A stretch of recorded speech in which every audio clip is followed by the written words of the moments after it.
सुप्रभात बच्चों। आज हम लोग काव्य खंड से प्रथम अध्याय पढ़ने जा रहे हैं, जो कबीर दास द्वारा रचित है। जो उन्होंने साखें और शब्द जो दोहे लिखे हैं, उनके अर्थों को हम आइए आज समझते हैं। इसके पहले हम लोगों ने पिछले कक्षा में 2-3 दोहों के बारे में पढ़ाई की थी। आइए हम आगे के दोहों के बारे में उसके अर्थ को जानते हैं।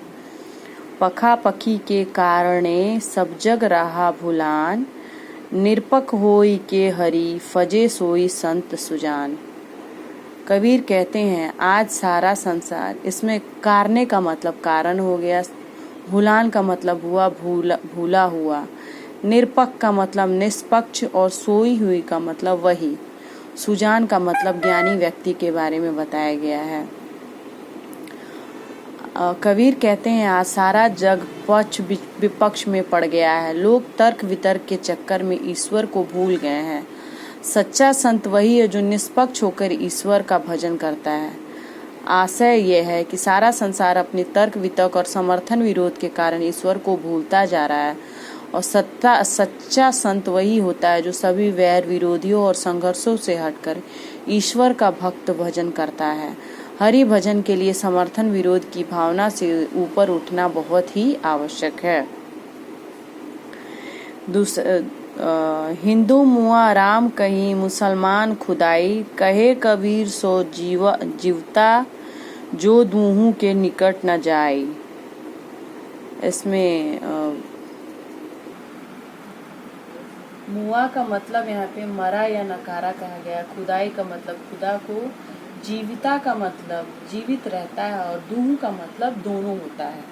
कबीर कहते हैं हिंदू जन राम का नाम लेकर मर गए, मुसलमान खुदा कहते कहते मर गए, पर दोनों ईश्वर को पा न सके। वे आपसी भेदभाव में पड़कर कट्टर हो गए।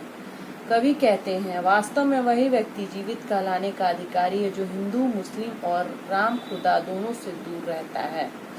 आशय यह है कि भगवान राम और खुदा दोनों से अलग है, और मानवता हिंदू और मुसलमानों के भेदों से ऊपर है।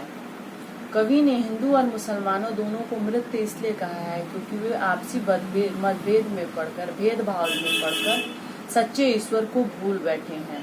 कबीर के अनुसार सांप्रदायिक भेदभाव और कट्टरता से दूर रहने वाला मनुष्य ही जीवित है।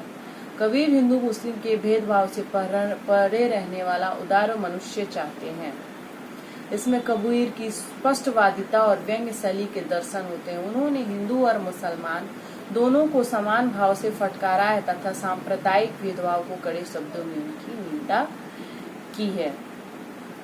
काबा फिरी काशी भया, राम ही भया रहीम, मोटी चून मैदा भया, बैठी कबीरा जीम। काबा का मतलब मुसलमानों का जो पवित्र तीर्थ स्थान होता है उसे हम काबा के नाम से जानते हैं। काशी हो गया, काशी विश्वनाथ। भया हो गया, भया का मतलब हो गया, मोट का मतलब मोटा, चुन का मतलब यहाँ पे आटा बताया गया हो, और जिम मतलब भोजन कर। कबीर कहते हैं जब मैं हिंदू मुसलमानों के भेदभाव के ऊपर उठकर निष्पक्ष हो गया तो मेरे लिए मुसलमानों का पवित्र तीर्थ काबा काशी के समान पवित्र हो गया, और राम का नाम रहीम के नाम से पवित्र हो गया। जिसे मैं मोटा आटा समझकर अखाद्य समझता था, वही मेरे लिए बारीक मैदा हो गया, और मैं उसे बैठकर आराम से खा रहा हूँ। आशय यह है कि धार्मिक भेदभाव के नष्ट होने पर मेरे मन में हिंदू मुसलमान और राम रहीम के नाम पर बसी दुर्भावनाएं दूर होती जा रही हैं। हिंदू मुसलमान के भेदभाव समाप्त होने पर मुसलमानों का पवित्र स्थल काबा हिंदू के लिए पवित्र स्थल काशी है। इस दोहे में कबीर ने हिंदू मुसलमान या अन्य धर्मों के भेदभाव से दूर रहने की बात कही है। इस दोहे में कबीर ने हिंदू मुसलमान के भेदभाव को नष्ट करने की प्रेरणा आकर्षक शैली में दी है, और काबा काशी राम रहीम मोटा चून प्रतीकों के रूप में प्रयुक्त करते हुए काबा और रहीम को मुसलमानों के प्रतीक माना है। काशी और राम हिंदुओं के प्रतीक माना है। ऊंचे कुल का जन्मिया, जे करनी उच्च न होई, सुबरन कलश सुरा भरा, साधु निंदा सोई। जन्मिया का मतलब जन्म लेने वाला।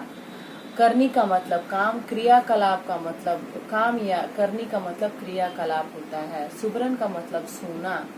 कलश मीन्स घड़ा। सुरा मीन्स शराब। कबीर कहते हैं यदि कोई मनुष्य ऊंचे कुल में जन्मा है किंतु उसके कर्म ऊंचे नहीं है तो क्या लाभ। सोने का घड़ा अगर शराब से भरा हो तो साधु लोग ऐसे पात्र की निंदा करते हैं। आशय यह है कि मनुष्य कर्म से महान बनता है, जन्म से नहीं। कबीर मनुष्य की श्रेष्ठता उसके ऊंचे कर्मों को मानते हैं। साधु मदिरा भरे स्वर्ण पात्र की निंदा करते हैं, अर्थात वे बुराइयों में लगे मनुष्य की निंदा करते हैं, चाहे वह मनुष्य कितने बड़े ही कुल का क्यों न हो, चाहे वो धनी और सभ्य परिवार से संबंधित मनुष्य क्यों न हो। सोने का कलश तब बुरा कहलाता है यदि उसमें मदिरा भरी रहती है। इस दुष्कर्मों के हानिकारक प्रभाव का वर्णन सुंदर शब्दों में किया गया है। मनुष्य को बुरे कर्मों से बचने की प्रेरणा दी गई है।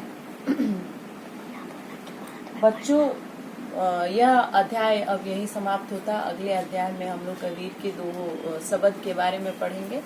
धन्यवाद।